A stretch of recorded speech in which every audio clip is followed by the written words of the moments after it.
The interests that we've got in cities come from our interests in poverty, and particularly at looking at urban poverty.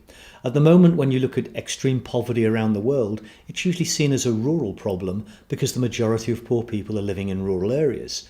But millions, tens of millions of those people are moving into urban areas every year, and over the next generation a tipping point will be reached, and the majority of extremely poor people will be living in cities in developing countries rather than living in rural areas.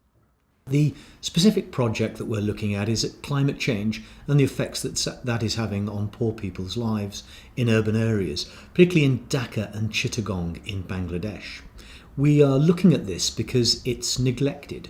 When people take a focus on climate change in Bangladesh, they tend to look at rural areas because climate change is seen as impacting on agriculture and particularly as impacting on food supply. And so it's seen as a worrying issue because of food security. But also when you look at the politics of Bangladesh, if you want to win an election, then you win the votes in rural areas. That's where you politic to win the election.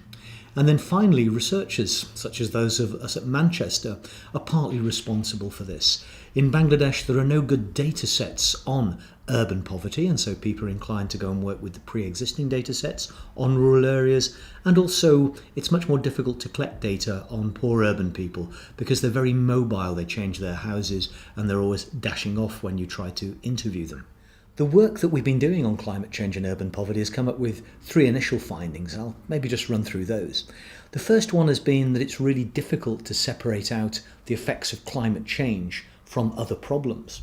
Now, those of us who live in the West, who maybe see ourselves as responsible for climate change, would like to do that because then we could work out what we can do to help people adapt to the problems that we've largely created for them. But when one looks at the problems that people face, these are often to do with pre-existing problems or with problems such as general increases in food prices or violence around elections.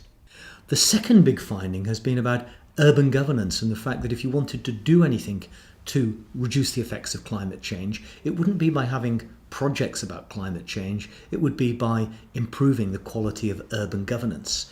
If one looks at big problems such as flooding and waterlogging because of drains being blocked, and when that happens it means that people can't get access to clean water, so they have to drink dirty water. They can't get access to sanitation, so they're in a quagmire of very dirty water, and that leads to really big problems, sick children and actually increased child mortality. But when you look at a problem like that, then it is an urban governance problem. It's often caused because the design of the drainage facilities is bad or the council is not managing those facilities. Sometimes it's because of the communities. People are throwing rubbish into the drains during the dry season, and then when the rains arrive, the drains are blocked and the whole area floods. And so trying to find ways in which one could improve urban governance, get communities to be more responsible and do basic maintenance, get councils to come and redesign facilities and improve them is probably much more of the way forward than trying to have climate change projects that are paid for. The final thing that we've been looking at, and it's been of particular interest, has been looking at the role of private slum landlords in providing low-cost housing for people. Now, this is commonly seen in a way as these people being villains and being involved in giving people very low-cost housing, substandard housing, but charging them high rents for it.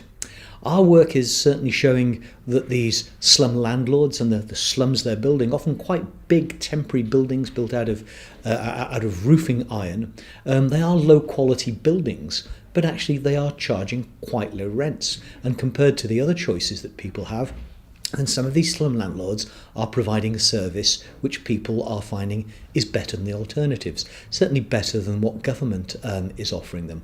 And so in our next phase of work, we're going to be looking at these private landlords and seeing whether they are actually not villains, but actually the heroes of the scene.